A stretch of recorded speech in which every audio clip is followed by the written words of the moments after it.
Hi, my name is Therese Walters, and I did a recording today for the Virginia Tech Women's Club.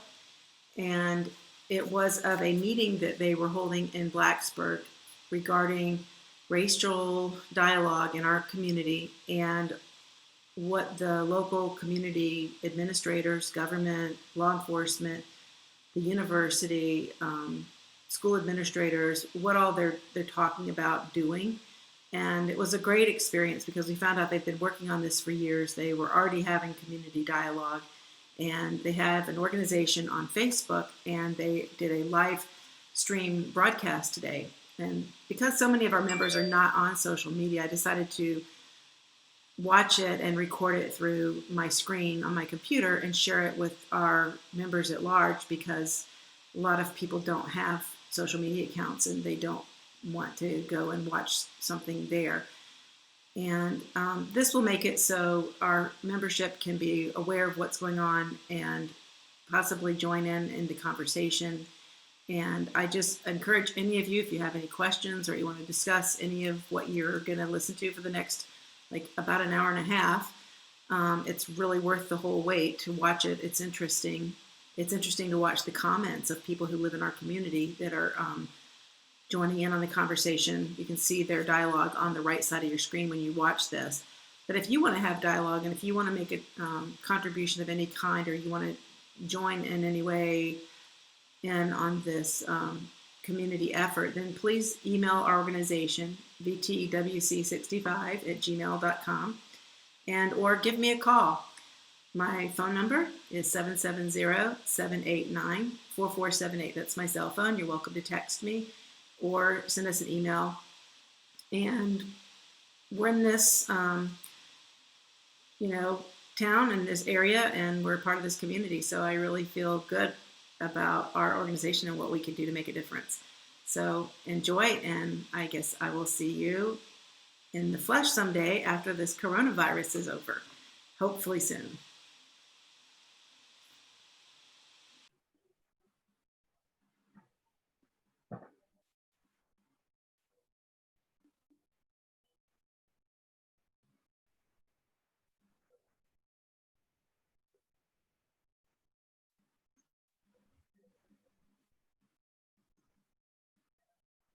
I'm hoping everybody can hear me. I put everybody on mute so that we could hear the speaker. This is where they're saying they're going to have the dialogue, so I'm hoping to find it and be able to hear them speak, but we're a few minutes early for them as well, so they might not have their their audio up and everything yet. So if you want to do a chat at the same time,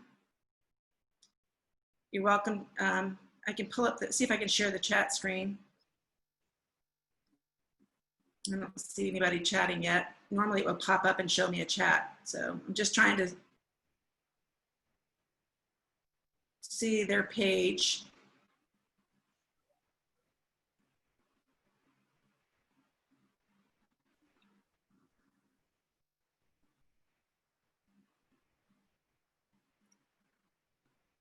Says it starts at 1, starts within an hour.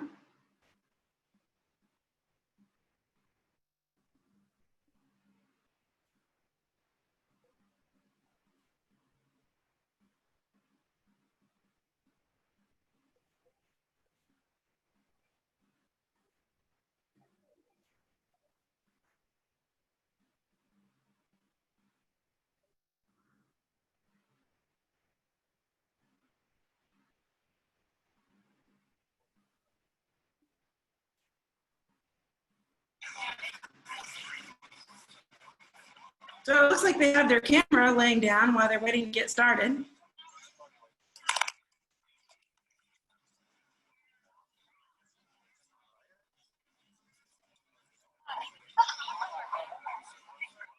It might be they're sharing this through a cell phone.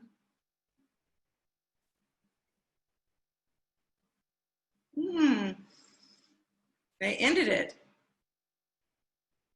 Let's see if they kick it back on.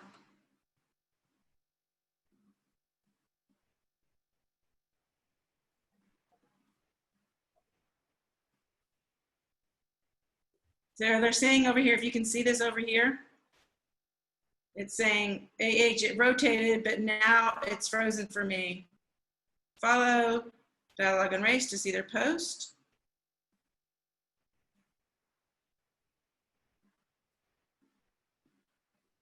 This is other people commenting.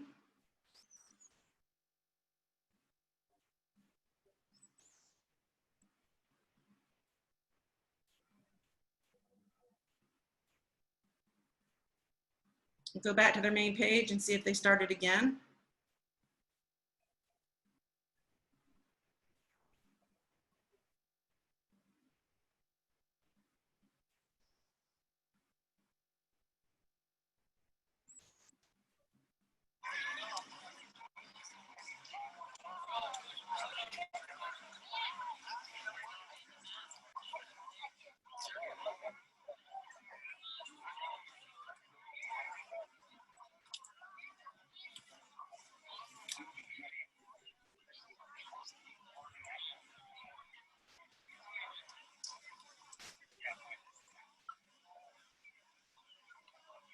Can you hear the outdoor sounds from there?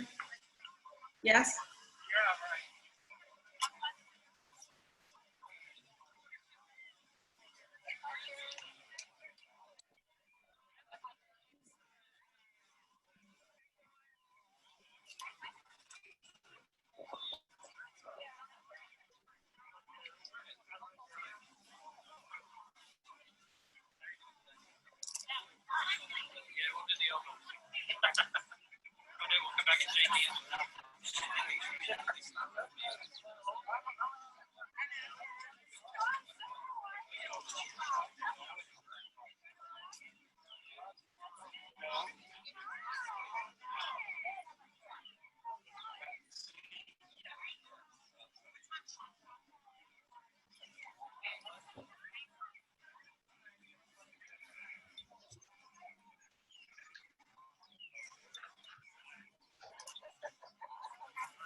Hi, Leslie.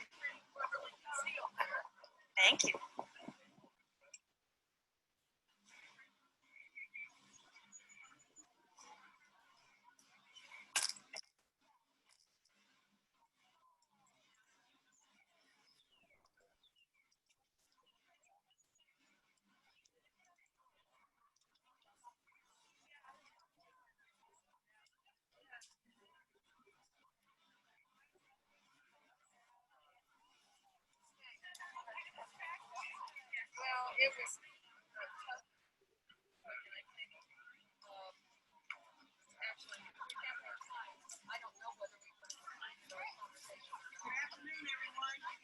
I'm trying to move the screen that shows all of us at the Women's Club link.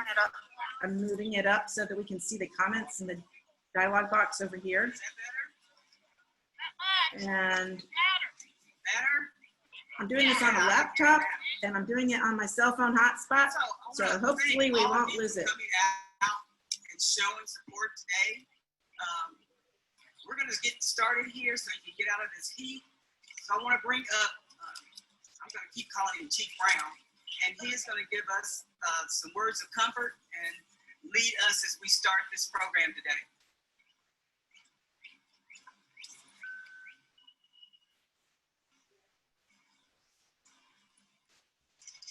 Thank you, Penny. First, let's start off with a moment of silence to reflect on the things that's going on in society today, like COVID-19, anything you want to reflect on for about a moment.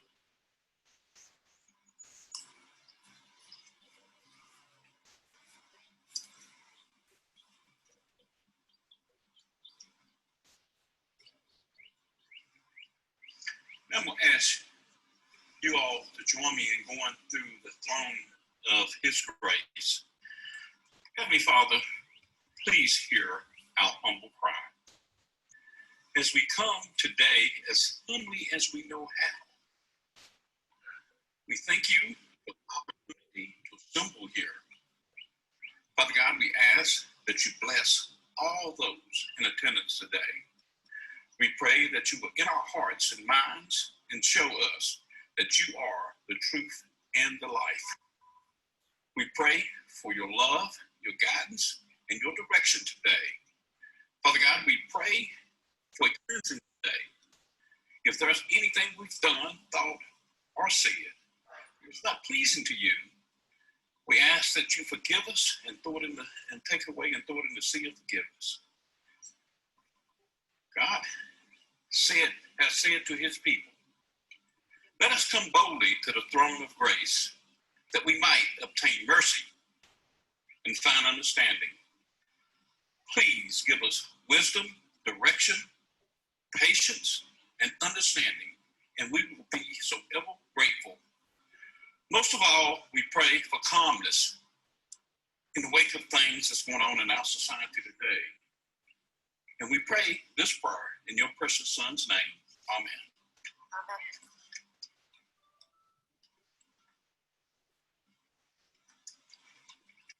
Thank you, Chief Brown. So I have written down a script for myself, and for those of you who know me doing a script is, you may fulfill it out the door, but I'm trying.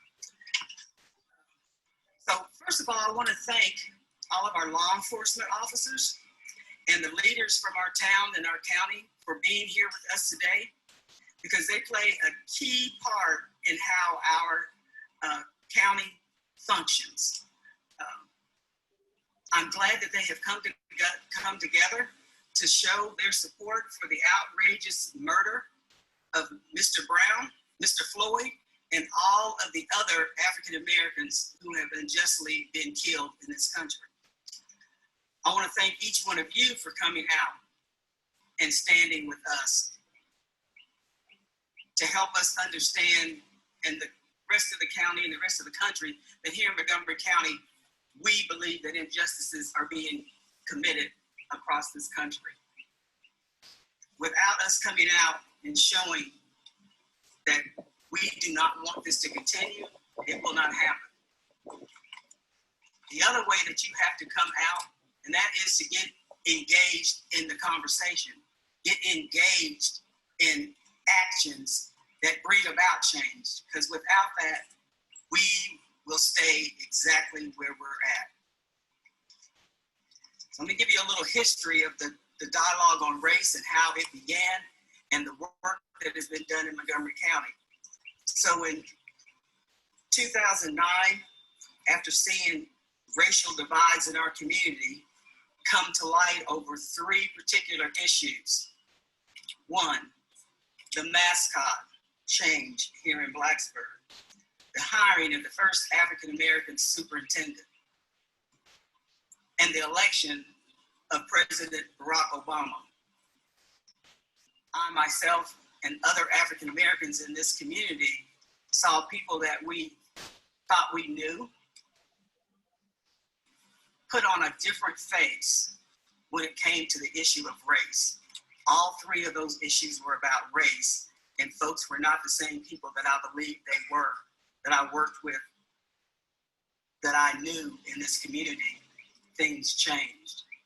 And we felt it's time for us to talk about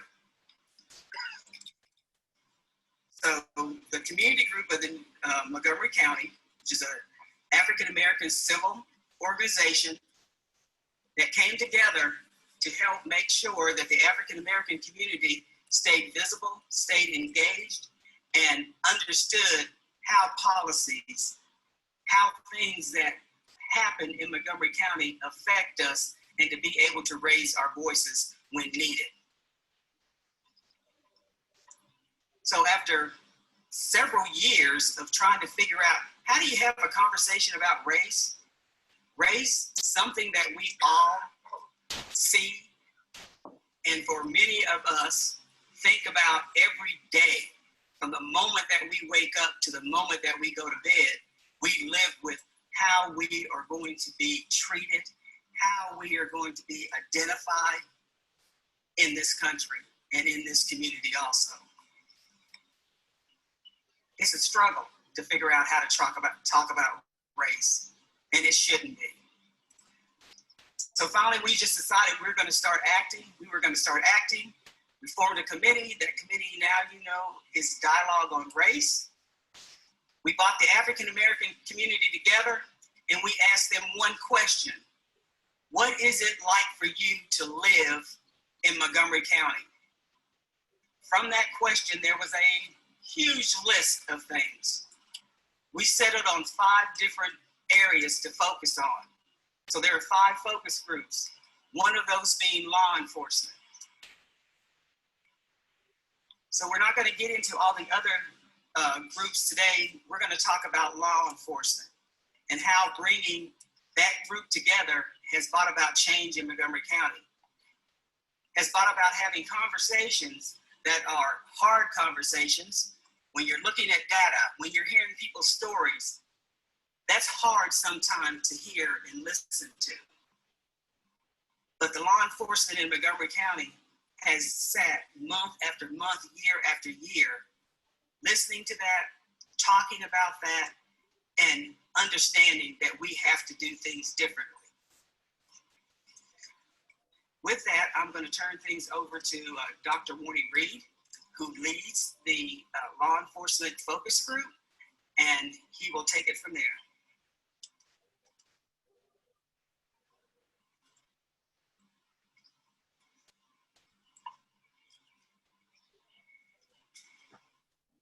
Good afternoon.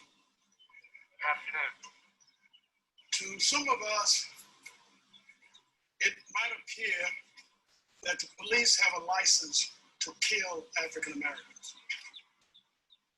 Well, I stopped by here this afternoon to tell you they do. They have that license to kill anyone, and they use it to kill African Americans disproportionately. And this all came into being in a Supreme Court decision in 1989 written by the Chief Justice William Rehnquist, which provided law enforcement the almost absolute right to kill citizens, even unarmed citizens. So, how does that work? So please permit me a minute or two to explain how that works. So, Andy, if you were to take out your gun out of your left hip pocket and shoot and kill Lisa here, this is not scripted. And the police officers here will come to you and ask you, what are you doing? Why did you do that? What's going on? You said, I thought she was reaching into her purse to get a gun to shoot and kill me. So I have a question. Do you think that would get you off? Is there anybody in the crowd who thinks that would get him off? Yes. Of course not. But it happens every week with police officers in the United States. And so, how did we get to this place? My purpose here today is for you to really understand that that's the issue. There is a legal undergirding of all of these outrageous behaviors you see by police officers across the country. So how did we get there? In the 1980s, there were 2 Supreme Court decisions, among others, that dealt with the police use of force. The first one happened in 1985. It was Garner versus Tennessee. And in that decision, and I won't take your time now to go through the details of it, but later on we may have a chance to do that. But in that decision, they said that the shooting of a suspect can at times be a violation of that suspect's Fourth Amendment rights against the unlawful or unreasonable search and seizure laws. And significantly, they said that the police officers are always operating for the state. They're state officials. Their actions are state actions. That is, actions of the government.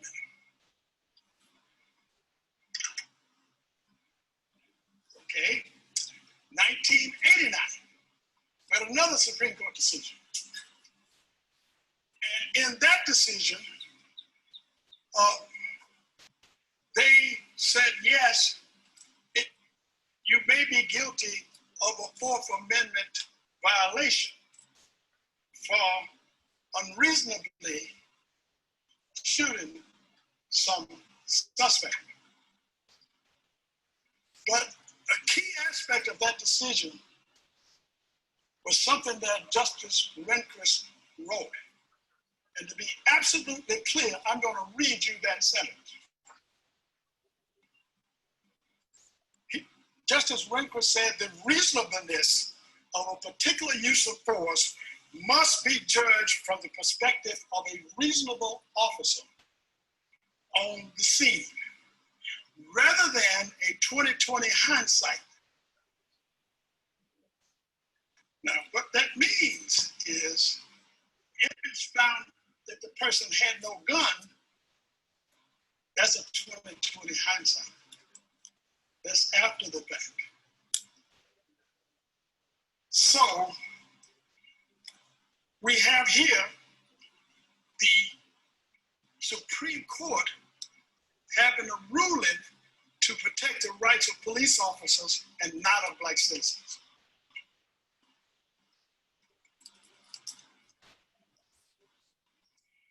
We should question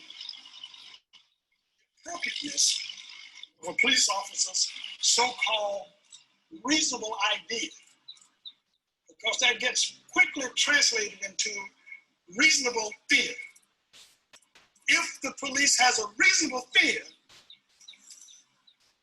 then the police officer is judged to be able to do an action we may think unreasonable, but the Supreme Court said, based upon what he thought or she thought or felt at the time. So as a result, I want you to think back to some of the cases you know, and how often it was that you wondering, how is it that the prosecutor could not prosecute, and I thought this prosecutor was an okay person? Or how is it that the jury could not convict the person, and I thought it was an okay person? I want you to think back to how often it is that they said, well, I thought he had a gun. Or I thought he was going to use his gun on me. Or I believe my life was in danger. The Graham decision, it's called Graham versus Cohn. That decision set the stage and provided the legal undergirdings of what we're seeing every week in this country. That an officer can have a reasonable fear for their life. Now, here is another thing that it does, and I'll move on to others. It has changed the valuation of life. In other words, these decisions and the many administrative and policies and practices since then have changed the valuation of life between a citizen and an officer. In fact, in every instance, they judge the officer to be more important than the citizen. So I want to raise another question with you. Should that be? For example, was talking to my son the other day, who was a Marine. I said, when you sign up, didn't you sign up to lay your life on the line for citizens? He said, yes. I said, that means that your life cannot be as important as the citizens. And he said, that's right. And I said, police are in the same category. They have signed up to protect the citizenry, and if necessary, to receive harm in the process.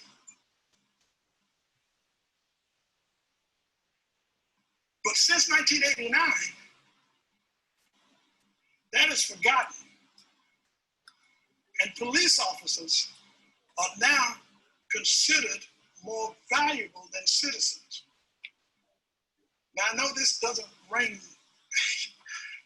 correct to some of you, but I want you to think about it. Just think about it and use some of the data I've just presented and see, don't you arrive at that same point?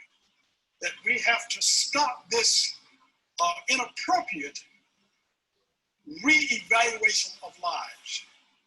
And we must say that the police officer's life is equal to that of a citizen, but not greater. Because in society, we define the citizen's life as greater. Because one of the reasons we revere military people and police officers is because they lay down their lives in the process of their duties. So that's a problem here with Justice Rehnquist's decision. And so you may see a sign or two out there that says overturn Graham v. Conner. That's the decision of 1989 that provided the police world with the right to kill unarmed African Americans. So I'll stop there, and later on I'll talk about what we need to do as a result. But I'll stop because I have gone over my time anyway. And I want to introduce these important police chiefs and sheriffs and others here on the stand. First, I'll tell you that I chair the Law Enforcement Issue Group for the Dialogue on Race. And we've been at it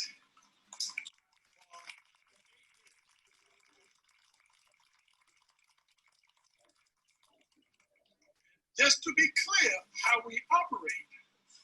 We don't meet and then call for a meeting with the chiefs and the sheriff and others. The chiefs of police and the sheriff are members of our focus group. So they meet with us every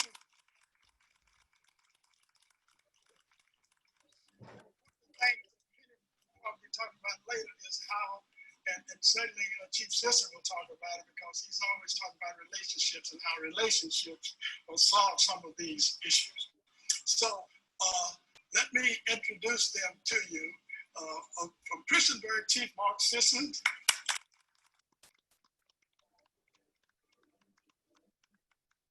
Blacksburg, Chief Anthony Wilson. The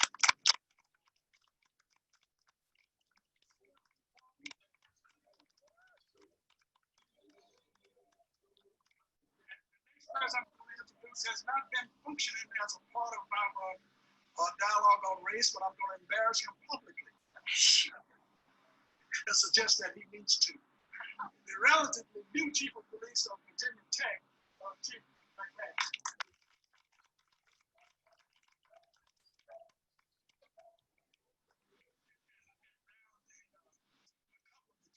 Speak.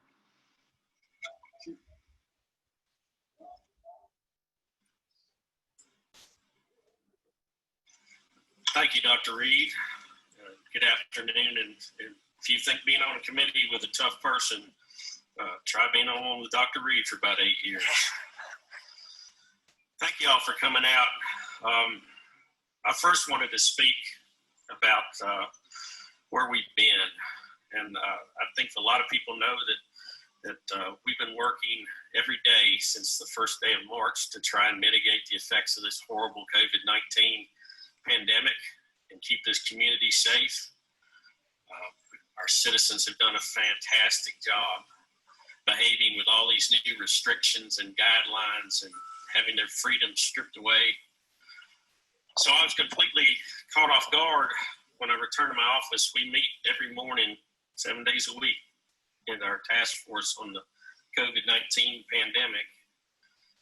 So when I returned to my office, and some of my guys immediately said, "Chief, have you seen the video?" I hadn't. So I immediately went to my computer and I watched. And my first reaction was absolute total deflation. I could feel all the air escape from my lungs. I felt nauseous. But that feeling was quickly replaced by absolute anger. And that anger still was today towards the absolute callous indifference of human life that was portrayed.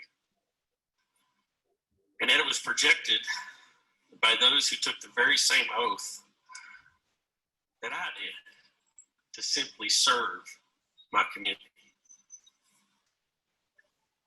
It's a call to action, and it highlights all the work that still must be done. I wanted to talk about action.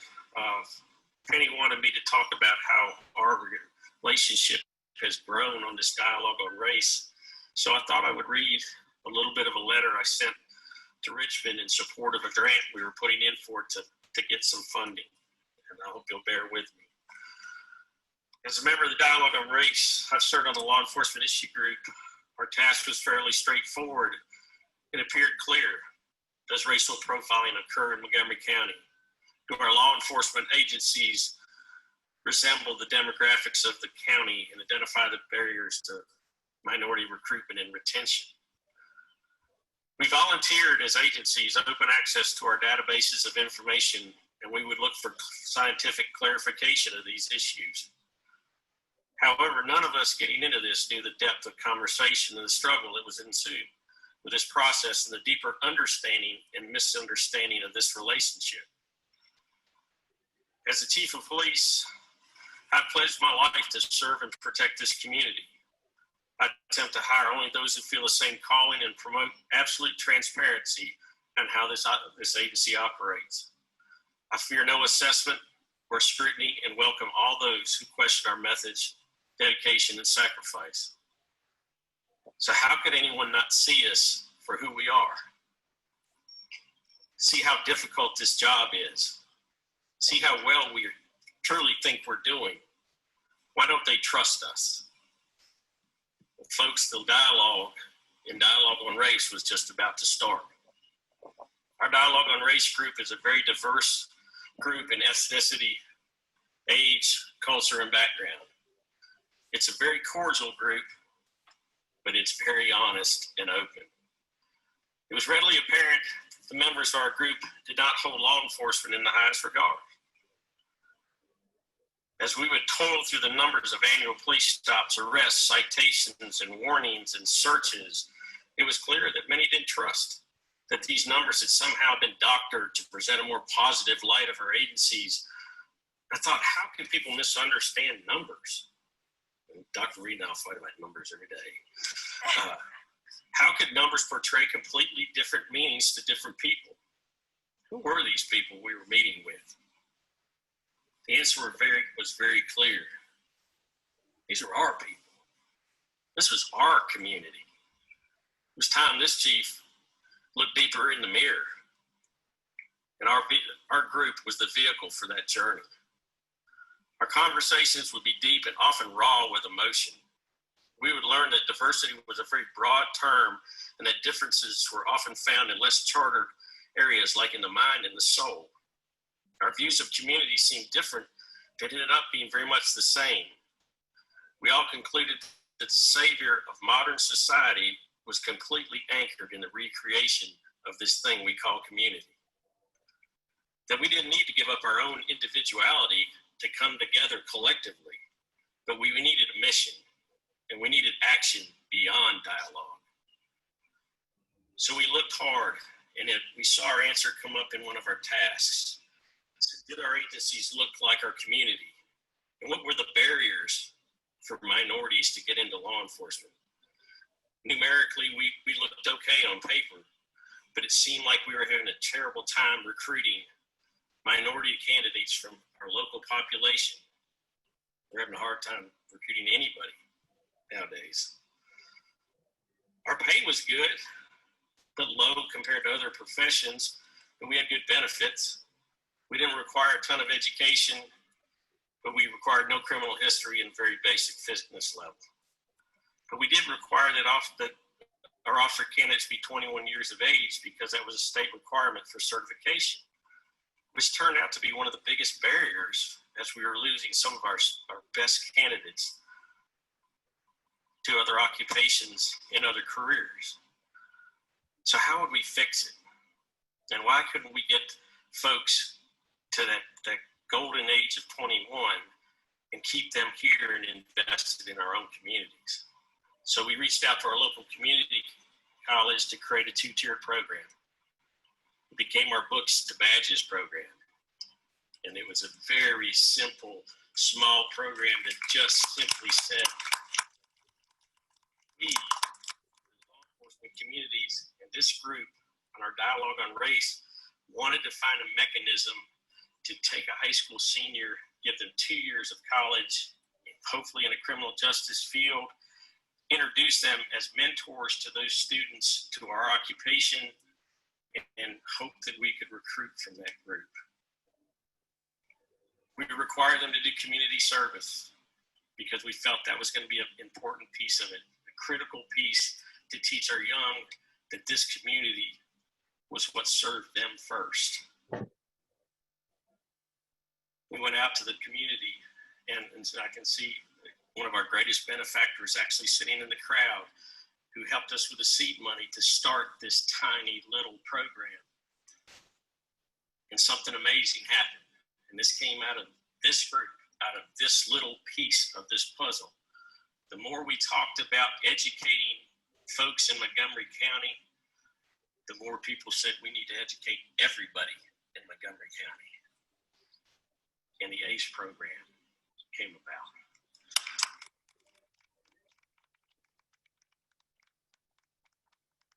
Our local community college had started a program that would enable every one of our high school seniors, regardless of demographic or any other issue, 2 years of free education.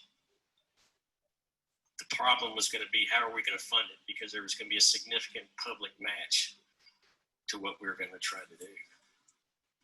So this group took it out on the street and went out, and we lobbied and we lobbied, and we went to everywhere we could go to ask people to support us. And there's a ton of you here today.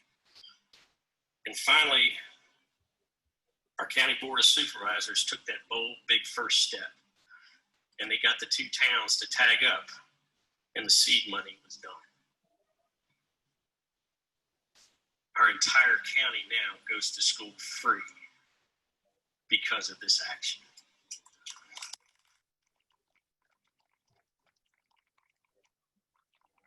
So it told us that this was the fruit at the end of this journey, that we, with this one small ripple in the pond, one small conversation in a heated basement where we talked about all kinds of things, we came up with a change.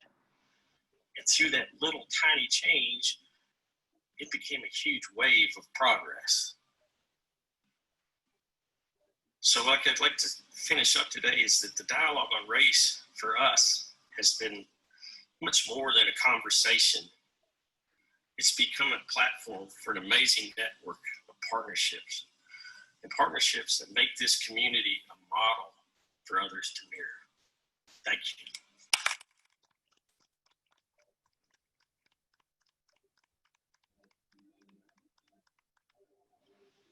Good afternoon. We live in the finest community in the Commonwealth of Virginia, the New River Valley. You guys agree with that?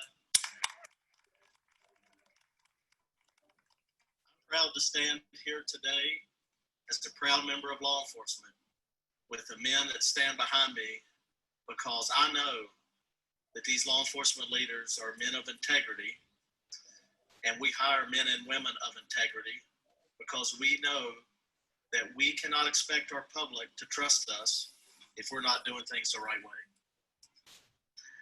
The police leaders that stand before you today absolutely love this community.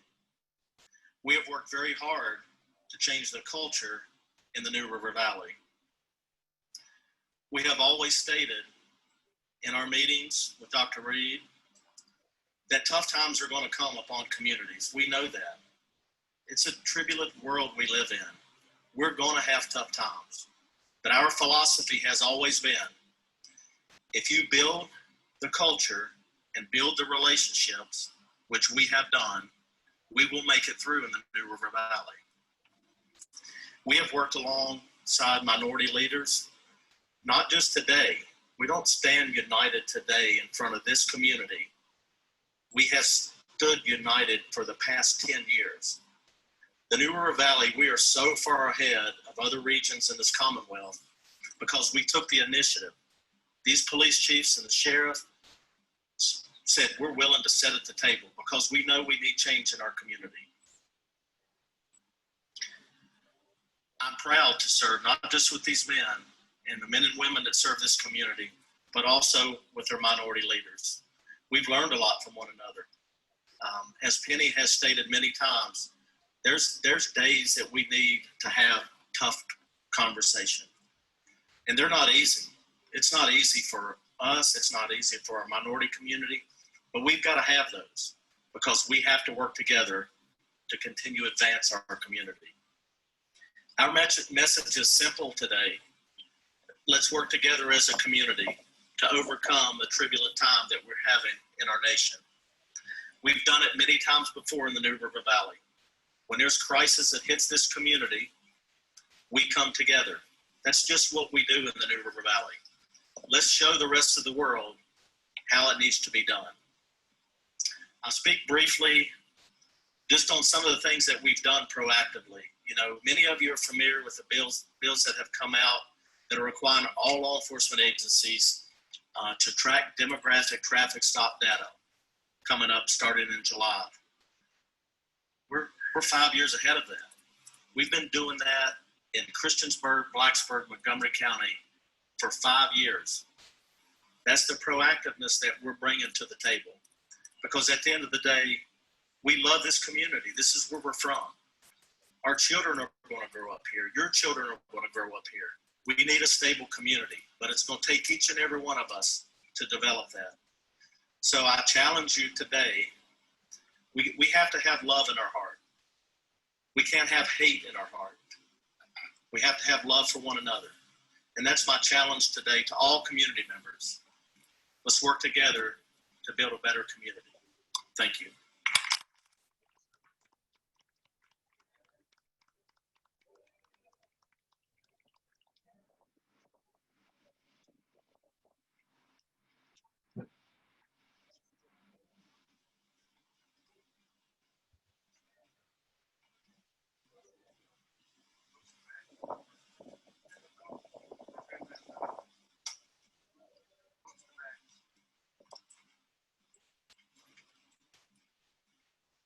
Good afternoon, everyone. I'm Sheriff Barber. Dr. Reed had just mentioned that we should mention a couple of our folks that made it through the program. I tried to bring one through Books to Badges. I tried to bring one of the deputies with me today, but I had forgotten I had given him another assignment. But he didn't want to make his boss mad, so he said, "Sheriff, I think I better take care of this." His name is Kendall. And Kendall is a young African-American whose mother has worked at Hardee's in Christiansburg for a long time. She goes to work every morning at 3:30. Her goal was to put Kendall through college, and she did that.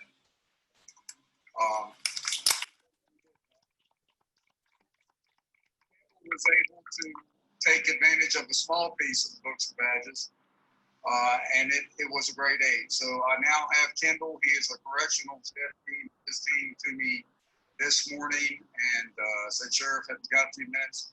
I'd like to know what I need to do to put myself in a better position to have the opportunity to become a patrol deputy. So he is all about advancement. He has worked hard. He is a great kid, and I couldn't be any prouder of him. Another young man we had was a Auburn High School graduate who did not even have law enforcement in his mind for his future.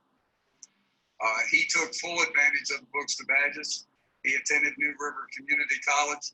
He graduated, and he is I violated one of my own rules. He is the first 21-year-old that I hired and actually put through patrol school. He is doing a fabulous job, and he was just on TV recently with one of the news stations talking about the Books to Badges program and how a teacher at Auburn had changed his life when she told him about that opportunity. And I want to say from my heart that I know this country is aching. I know I'm aching. When Anthony said that all of his emotions were taken over by anger, that speaks to the heart of just about all of us. No one in uniform wants to see someone else totally disregard what we believe, what we cherish, and what we all work so hard to protect, the sanctity of human life.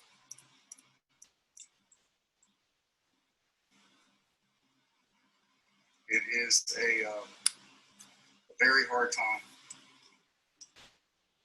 But I've got to tell you what happened yesterday, and it happened right here. I'm estimating 450 people that marched from College Avenue to this point right here, and eventually ended up in front of the police department behind me. And I don't know how many miles we walked on Virginia Tech's campus yesterday, but my legs are still sore. It was a very peaceful protest. Everything went like clockwork. And several people, as I was walking in the rear, mentioned throughout the march, thank you for keeping us all safe. And of course, the obvious questions, what do you think about what's going on? And my standard answer today is just like it was yesterday. Just imagine what Virginia Tech and the town of Blacksburg, town of Christiansburg in Montgomery County could do with that protest yesterday when we say to the rest of the country, this is how we do it here in the New River Valley. This is how it should be done. There is no violence. Everyone's on the same page. And we do that better than anybody here. And as your sheriff, and along with my brothers and the police chiefs and all of our law enforcement, we are hand in hand in just about everything we do. And I can never imagine, and I pray every day that we never experience anything like this. Thank you.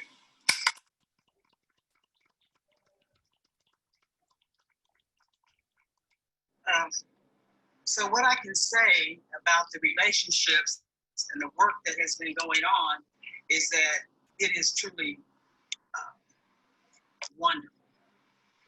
It may not be where everybody thinks it should be, but the conversation about what's going on in Montgomery County and how it needs to be improved has been absolutely wonderful. The relationships I have built with these guys, I never even thought about it before. But I know how powerful that relationship is now. Chief Sessions used to say she's out to get me when this work first started. And I used to have to tell him, I'm not out to get you. I just need you to do the right things, right? And that is happening. And they know if it doesn't happen, I'm here.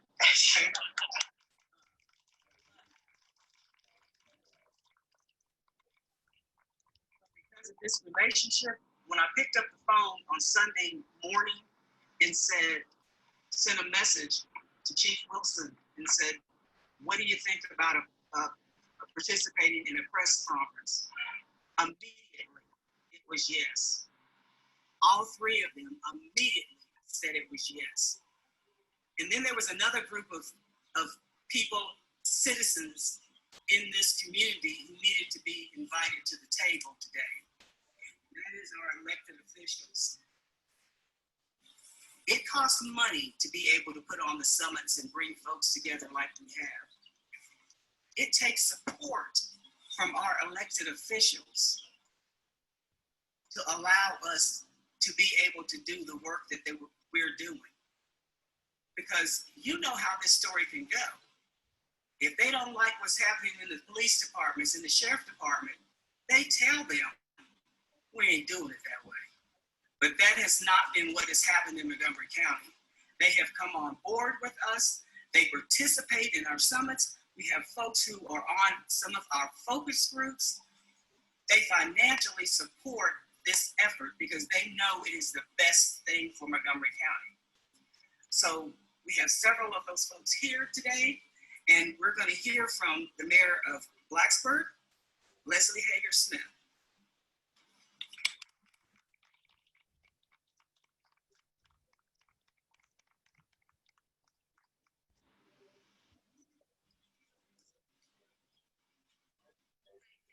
For that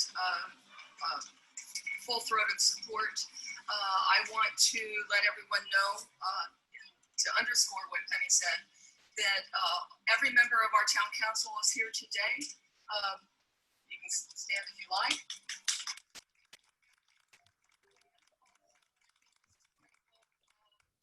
All members of our town staff leadership. So I want to thank the people here on this podium for the hard work they put in. And it has been, today is the product of years of their work, as I think has been called out. I'm here today as a person of privilege. I'm privileged to be the mayor of Blacksburg. And I think most of you will identify as people of privilege too. We're here today because our complacency has been shattered.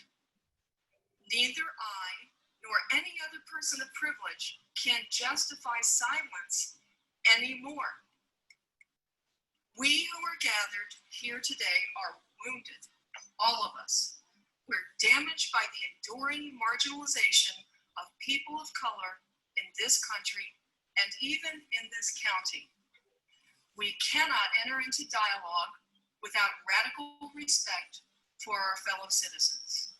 We will not assuage their anger by responding with rubber bullets. We cannot restore justice by meeting their tears with tear gas. We will not get there if we greet the anguish of aggrieved parents, children, neighbors, and friends with flashbangs. Communities of privilege, like our own, must check the impulse to answer harm with even greater harm.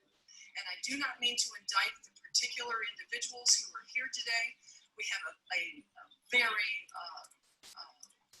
sound record of accomplishment and dialogue. But this is where we are as a nation at this moment. As elected officials whose role it is to represent and serve the citizens of this community, this is the very pulse of what we do. It is the sacrosanct article at the heart of our service that every member of the Commonweal experiences the belonging that is their birthright. Our union cannot fulfill its promise until the worth and dignity of every individual is recognized, canonized, and protected by the rest of us. I'm reminded of the words of Nikki Giovanni, poet and professor. Her heart is in Blacksburg, and but she's a citizen of Christiansburg, and we all claim her and love her. You'll remember when she said, "We are sad today," and we will be sad for quite a while.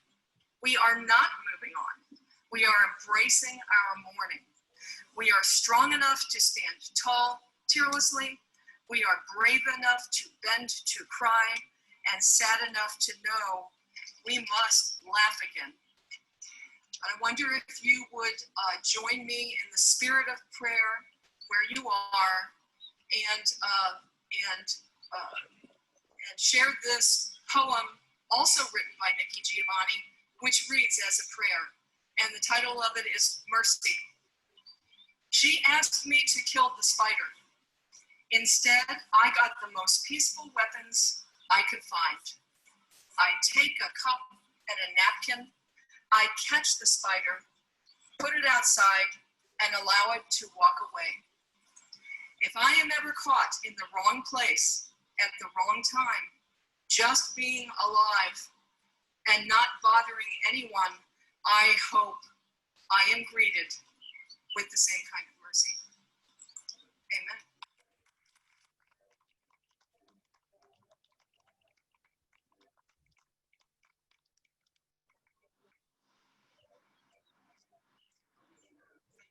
That was absolutely wonderful.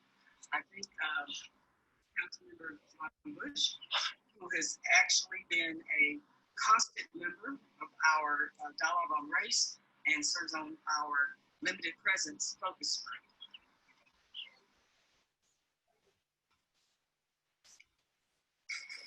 Thank you, Betty. Thank you, Mayor Hager-Smith, and all the police chiefs and Dr. I want to follow up on something the mayor said about silence. It has been stated by a great thinker. Yeah. It has been stated by a great thinker that for evil men to do evil deeds, all it takes is for good men and women to be silent. And I think that's really true, but I want to explore the nature of what it means to be a good person, a good citizen. I don't think a good person can be silent. We can't be silent today. We shouldn't have been silent yesterday. We will not be silent tomorrow. When wrongs are done, when babies are separated from their parents at our southern border, when the mechanisms of law enforcement are used for partisan purposes and not for justice, we cannot be silent about that. When our right to vote is being challenged at the most basic level, we cannot be silent about that. When our brothers and sisters, our African-American brothers and sisters, are murdered on the streets of Georgia, in their homes in Louisville, my hometown, and when they are brutally killed in the street of Minnesota and Minneapolis, we cannot be silent about that. We must stick up for ourselves and for each other. We have to recognize that in our silence, we are condoning all of those actions.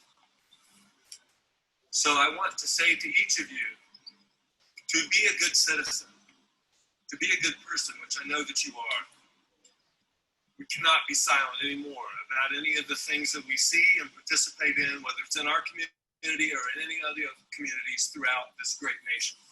You cannot have a protest against police brutality met with police brutality. That just isn't going to work anymore. I'm so thankful for this community, for what they have done and will continue to do. I have faith in them. I admire them all. And that's mainly because they are not silent. I will say this, in my view, what police chiefs all across this nation and every single city and town and county and urban center, they should join the protesters. They should put down their guns and shields and the batons and their mace and they should join the protesters and fight for their rights of all of our citizens, but most importantly, our African-American citizens. Because if somebody is subjected to force and brutality, or is killed or asphyxiated, then we all are. If someone is in jail wrongly, we are all in jail wrongly. And I must say this, that cannot be anymore. We have to stand up for each other. We cannot be silent. We must say that until Black lives matter, no lives actually matter.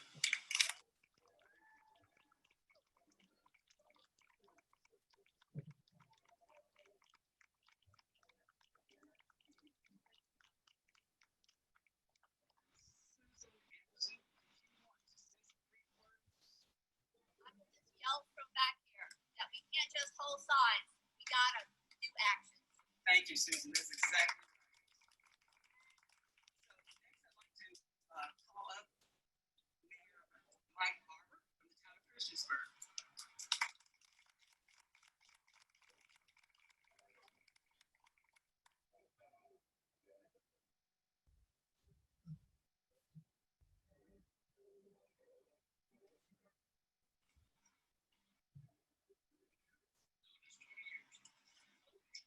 I'm very proud to be the mayor of the town of Christiansburg and to appoint the police chief, Mark Sisson, that we have appointed.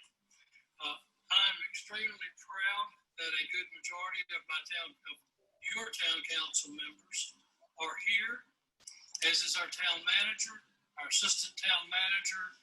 And if you're here, raise your hand, but I've seen most of them. Right. Thank you. Appreciate the opportunity to say a few words today, and I'll try to be brief as I share most of the sentiments of those who have spoken before me. I'm proud to work with the Dialogue on Race. It has done our community an immense service. We meet, they meet, we're all active. And they go over these events, and I will tell you this, I have spent 72 years as a resident of the town of Christiansburg, and I can assure you, things are much better today than they were 70 years ago as far as the race relations go. I can assure you of that, and I think most of us here can. But it is the work of these committees and the work of these groups that call together and call for the needs of our citizens, all of our citizens, to be taken care of.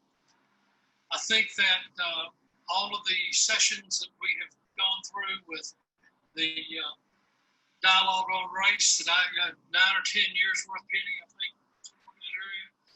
There's not many, if any, that I have missed, or most of my council members have missed, and most of our police officers have worked on. So it is important to us. It is extremely important that we work together as a community, that we are here to serve and protect our citizens, all of our citizens. And that is the one reason that we're here today. I don't agree with what happened in Minnesota, in Louisville, or in Alabama. I do not agree with that at all. And for that, we apologize. But what I'm here today to thank you all, this crowd, this group, is thank you for coming before us and making your thoughts and statements known peacefully. That is the ultimate compliment to Mr. Ford, Ms. Taylor, Ms. Arbor, and Mr. Arbor have gone before you all. That you have done this in a professional, in an orderly, and in a very civic-minded, that you have not caused damage, and hopefully you will not cause damage to the other citizens and the business owners that our police officers, our county deputies, are sworn to protect. So with that, I thank you very much and appreciate you coming.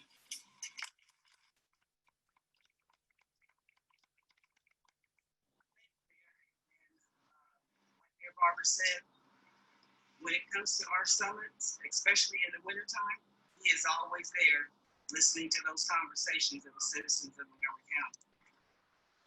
Now I would like to bring up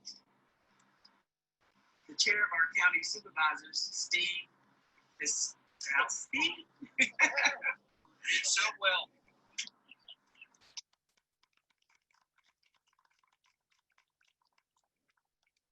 Why everybody has such a hard time with my name. It's only 11 letters. They're all jumbled up and thrown together, but Fijalkowski. Thank you, Penny, for inviting me to be here today. The purpose of my presence is to support the dialogue on race. The county has been a partner in it, not just financially, but we have several board members that are actively involved in it. Without dialogue, how are we ever going to understand each other, and how are we ever going to move forward? So it's a great program. The Board of Supervisors is also very proud of our involvement in the ACE program, giving educational opportunities to our citizens. It's hopefully is going to pay off. As many of the chiefs have mentioned, recruiting is difficult. We need good people of integrity to take up these jobs, because we have to have law and order, and we have to have people that we can all trust. And speaking as a retired police officer, I would have to reflect some of the things that have been mentioned here today. Anthony, when you mentioned the fact that you had been busy the day of the incident in Minneapolis, I too was. Somebody had asked me, have you seen that video? And I immediately went to the TV, and I couldn't believe my eyes. Same kind of emotions. Number one, how could this possibly happen? There were so many other ways that it could have been handled, and then just be angry that you have individuals that probably have no business being in police work and should have been basically rooted out and long before anything violent happened. And I don't know the complete history of that officer, but I am sure there was incidents that probably arose to the level of he's in the wrong profession. We have to have good people. Not to say that there's going to be times of disagreement. There's going to be incidents. They all need to be investigated. And if something can be saved out of it, then we should do it. But if not, then we need to let it go. The prayer that Chief Brown mentioned earlier talked about forgiveness. And I always have looked at it, if God can forgive me for things I've done, then I certainly can forgive others for things that they have done. But as we move forward, I definitely wanted to be here too to also show my support for you all. I know you all are dealing with anger and disappointment and probably bewilderment as how something like this could be happening in our country. And hopefully more and more groups like Dialogue on Race will maybe spring up in other areas. I think of how lucky we are, how fortunate we are to live in such a peaceful county with two great towns. Sometimes it seems like all these things are so far away, but we don't want them ever to come here. And I am very grateful that we have police chiefs and sheriff that are willing to work at it and to keep their hand on the pulse of the county to try to eliminate these things and to try to get everybody to a point of understanding. And I think that's where we all need to be at. I appreciate my fellow supervisors for coming here today. Our county administrator is here. We also want you to know that we support you. And I thank you very much.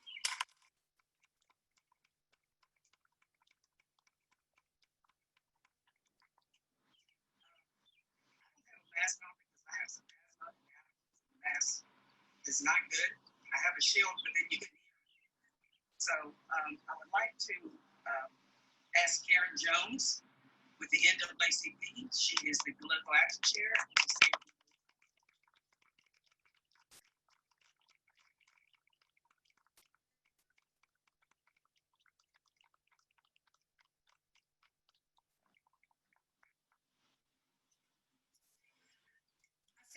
law today on behalf of the Montgomery County, Radford City, Floyd County branch of the NAACP. Our president, Deborah Travis, sends her regrets she's unable to be here with us today.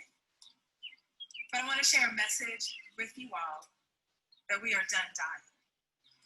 This is our national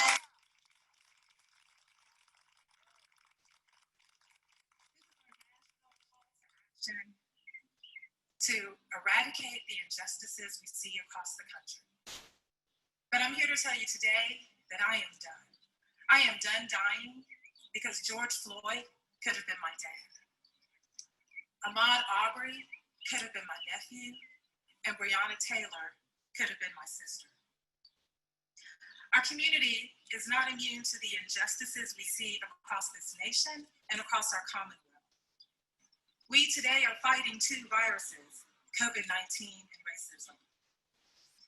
The working relationship, as you all can see in our community, amongst our leaders, elected officials, and law enforcement will continue and is strong.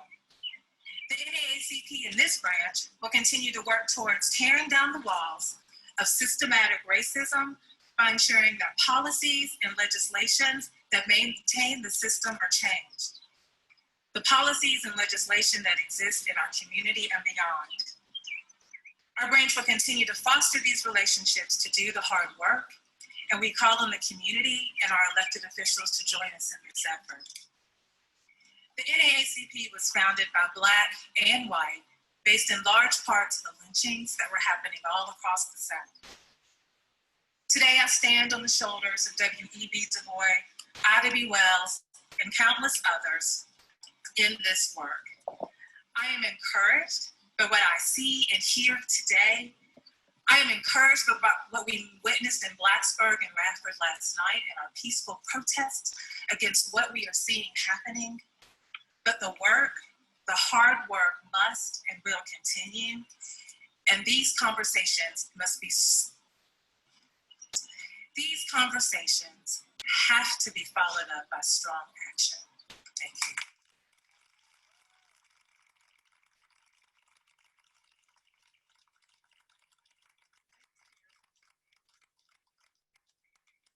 Absolutely agree with everything that you said. We have Delegate Chris Hurst with us today, and if he would like to say a couple words, we'd love to have you.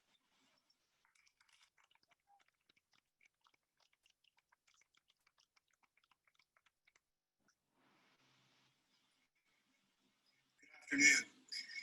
I stand here while we're dealing with allergies, while we're dealing with a virus that is killing millions of people around the world.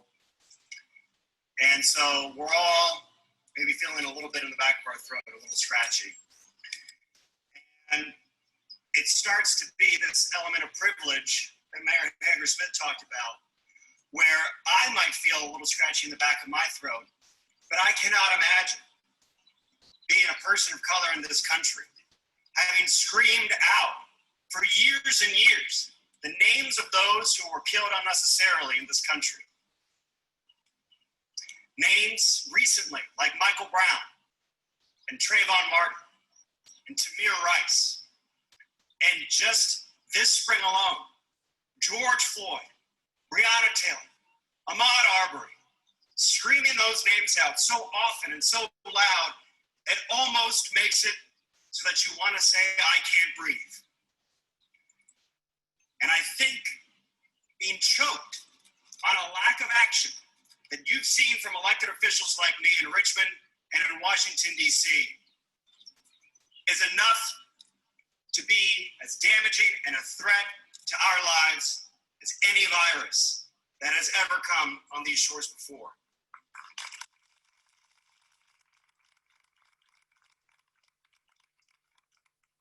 When a virus takes hold and starts to multiply, it's our immune system that then goes and fights, and it creates an inflammatory response.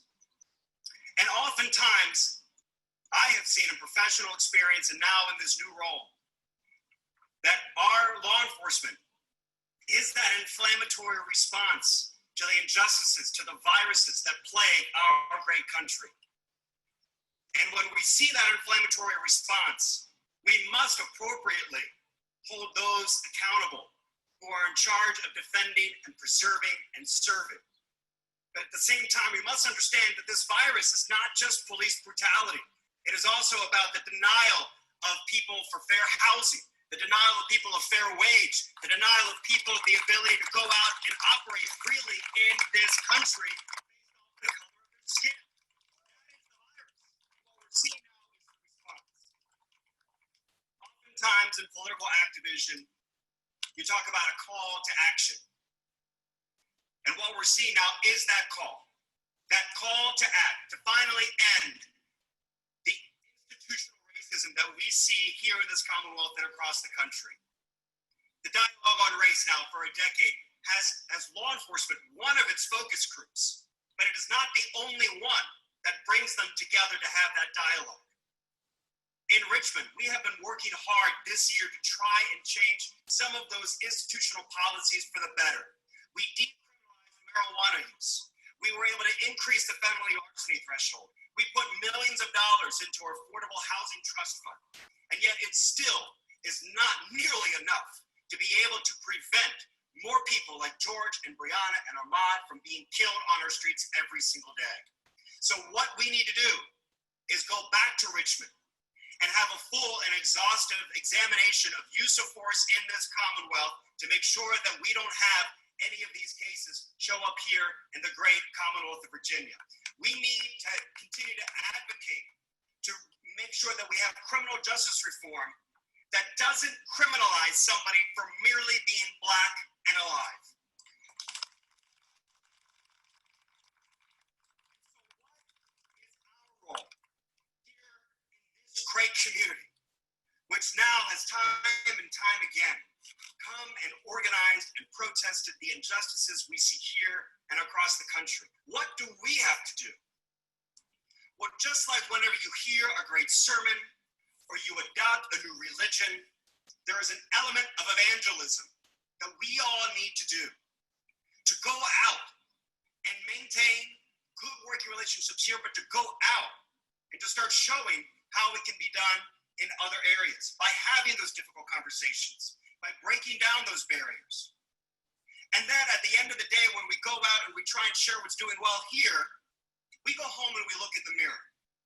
And we understand that part of what makes our community so great is that unfortunate truth that we just simply aren't in proximity to some of the areas where it's not so great. That maybe our community doesn't look the same as other communities where it's not so great. And that is not something we should be ashamed of. It's not something that we should work to counteract, but it is something we need to fundamentally acknowledge about ourselves and what we are here in the New River Valley, which is that our privilege engenders a lot of great things for us by living here, but it also must be something that is met with equal responsibility to make our lives better for other people. And we have to do it here in the New River Valley and do it all over Virginia and all over the country. We can get that air back. We can put oxygen back into that democracy. We can breathe again as a Commonwealth and a country, but only if we are able to try and give that aid. That is our job. That is our charge. And that is our mission. Thank you, everybody, for being here. Thank you.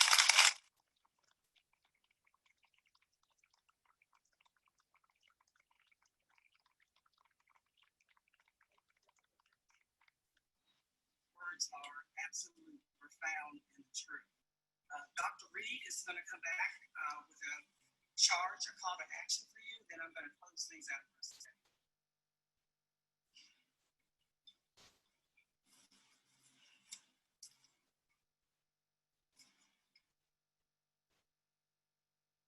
So what do we do about it? I have a long list of things we should do about it. However, to make sure that you pay at least some attention to me, I'm not going to go through this whole list. I'm just going to key on 2 or 3 because there are things we can do. Okay. One I would discuss if I had more time is in these cases of blacks being killed, as George Floyd and others, we have a problem with the prosecutors. Okay, I'm going to argue the same thing I argue when I'm told that we have these rogue cops. I defend rogue cops, saying they only do the policies and practices of their area. And so the prosecutors do what one would suspect they would do. These are people who work day to day with these police officers, and they are involved with bringing charges against other citizens. And it is just as likely that a prosecutor will not prosecute a person who's a police officer as they will. So one of the things that, if I had more time to talk about, I could go into more detail.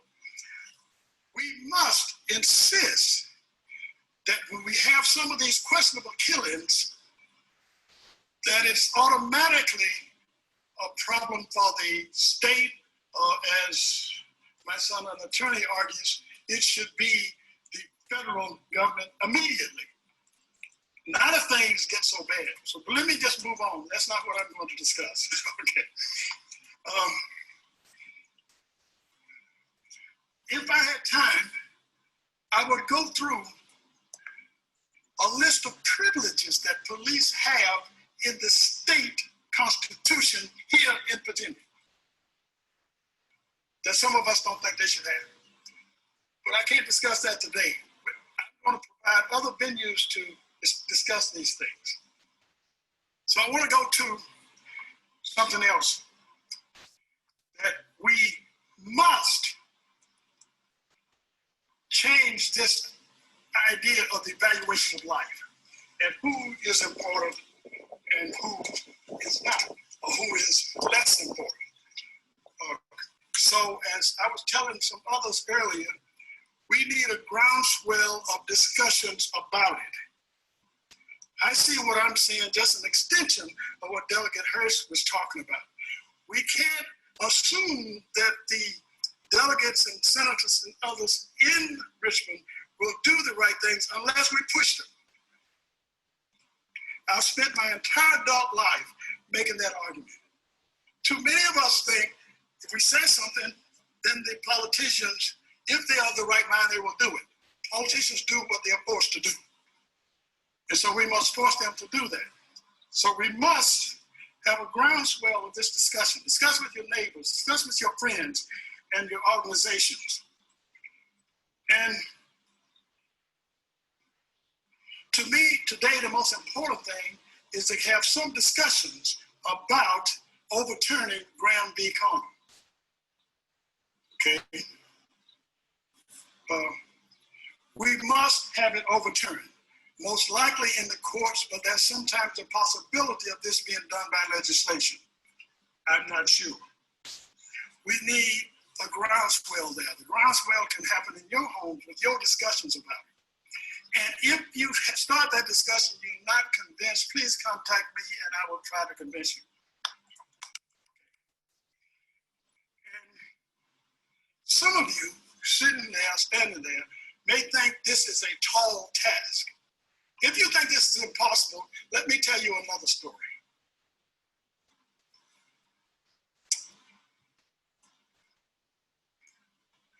You remember the shooting of the black guy in North Charleston who had been stopped because of some problem with his car. And he's running away, and you've seen the video, and the police officer shoots him in the back several times. How many people have seen that video? Good. Okay. That was illegal. In 1980, that was legal. How did it become illegal? Because black folks have been arguing and pushing and praying and fussing about changing these laws and changing some of these practices until one black family sued all the way to the Supreme Court, and they were the parents of this little boy, Garner, who had been shot in the back. In the case I mentioned, Garner v. Tennessee. That case overturned the fleeing felon rule. Before 1985, a police officer could shoot a person running away from him in the back with impunity. After 1985, that became a lot more difficult until 1989. Okay, so a horrible law, and believe it or not, and I'm going to say this slowly because it's going to be almost unbelievable, but we had half again as many black folks killed in 1980 as we have today, before they abolished the fleeing felon law. So because of the work of black folks and their allies, we finally pushed, and the Supreme Court ruled with us in 1985. So it is possible. So please don't think these things are impossible. There's nothing in the Supreme Court written in stone. Everything can be changed. So I'm going to ask you to push some of these issues and be aware of them so that we can get the change.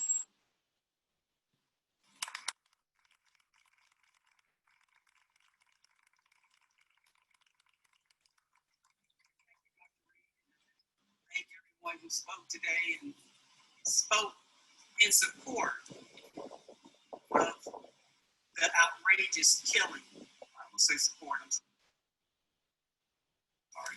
In the disbelief of seeing George Floyd murdered. It is difficult for some people to speak to that because there are folks who look at them and go, why would you say that was wrong? I'm sure he did something wrong. He had to have done something wrong, right? Well, in the world that we live in with all the cameras and everything, the man did nothing wrong but be black. Nothing but be black.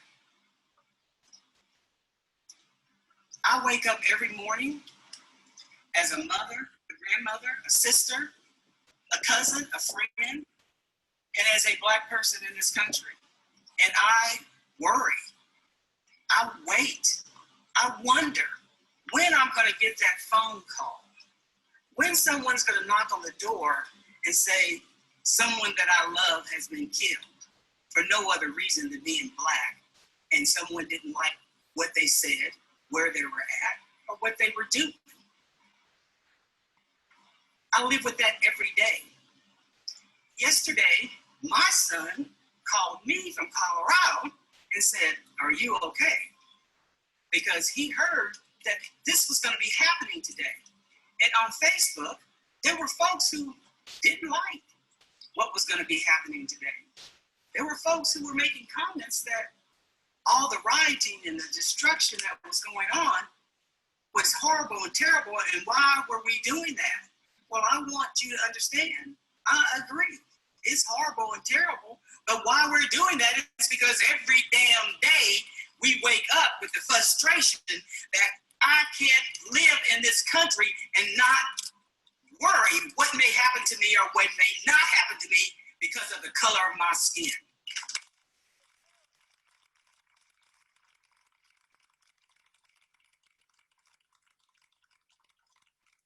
I want everyone to know I am not afraid to die for this cause. I am not afraid to die so that another black man, another black woman, and another black child will not be killed just because of the color of their skin. I don't want my grandchildren to have to get up every morning and wonder how their life is going to be today. To second guess, should I walk here? Should I go here? Should I dress a certain way so that I don't look a certain way? Can I put my hood up because it's freezing out here? This has to end. And it only ends if we take action. It only ends when we help folks understand, yes, black lives do matter. It does not mean anybody else's life does not matter, but it means ours does, and we're the ones who are being killed.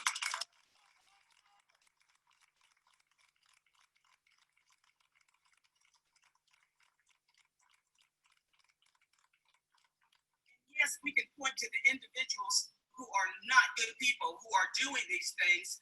But as Dr. Reed and others have pointed out, unless we look at the systems who are institutionally racist and keep Black people and brown people disadvantaged and killed, then there will be no change. That is why when we go to the ballot boxes and we have to go and cast our vote to hold those who we send to these houses to protect us and to make sure things are fair for everyone in this country, are doing what we sent them there to do. And if they're not, we need to tell them to get the hell out.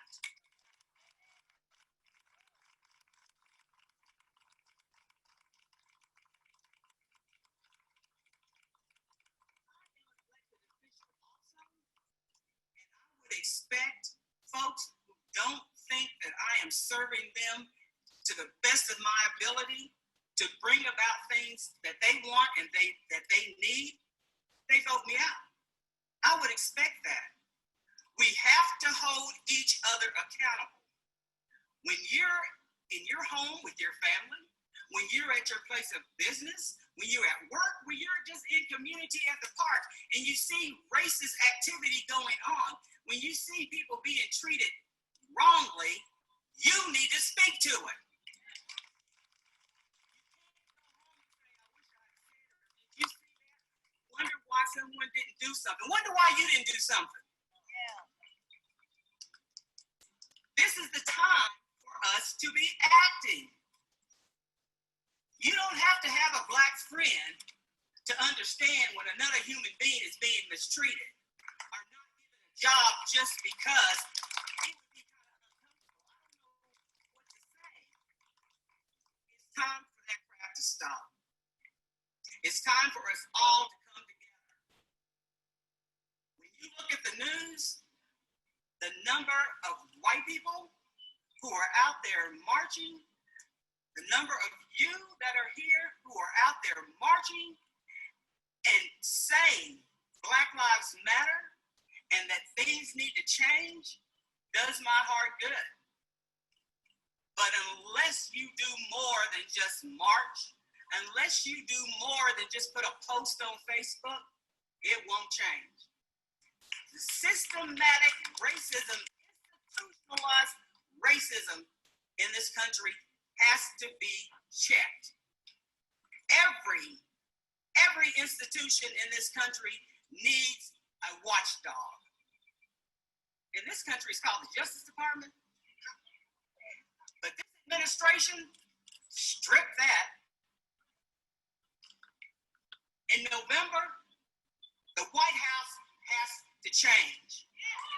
The rhetoric coming from the White House, the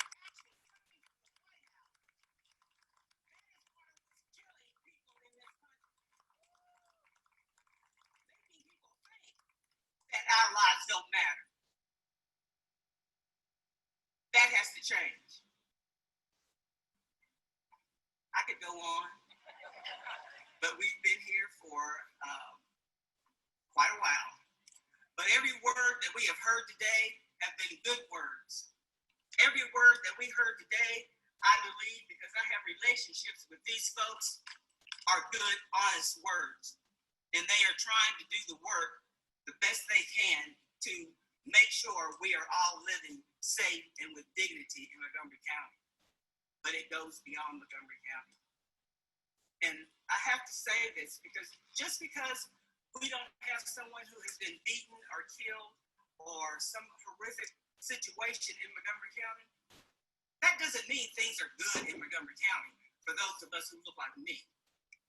Because trying to get a job that's going to pay me a decent wage, trying to make sure I have adequate medical care, those things are happening in Montgomery County too. And that's part of the work that the Dialogue Race is doing. Making sure that there are other folks who look like me being elected to office, being appointed to commissions, being appointed wherever voices are coming together to make decisions about this county. There needs to be people who look like me.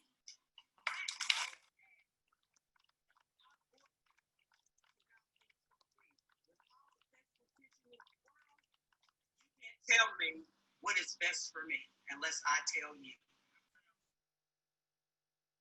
So when you look around at your job and you don't see people who look like me, and if there are people who look like me and they're doing menial work, not getting paid a decent wage, you need to question why. Policies are huge as to how things happen. If you're not speaking to these things, you need to be doing it.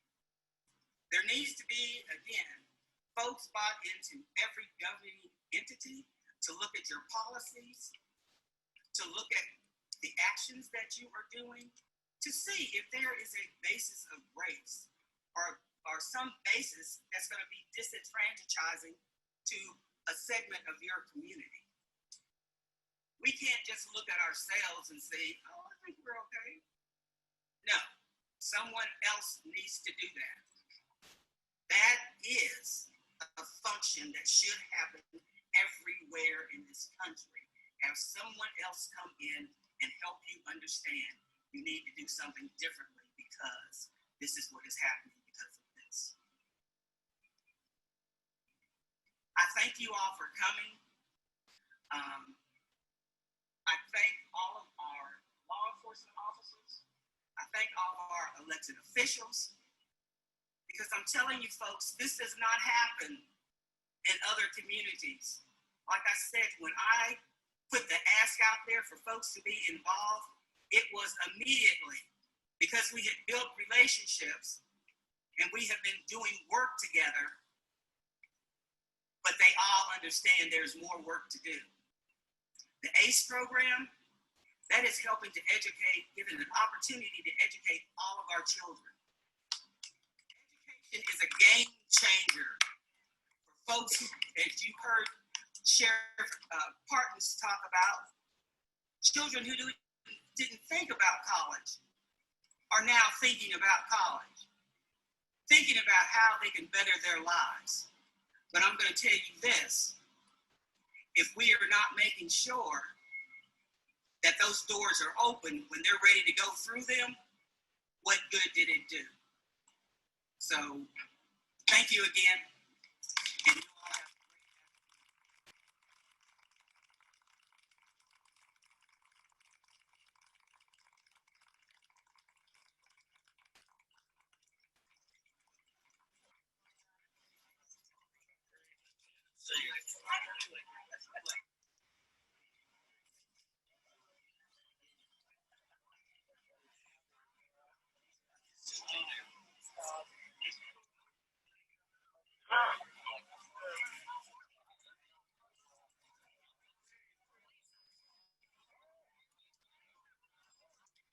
Hey everyone, I am still on and was just leaving my screen running until they shut down. Wait a second, let me stop it.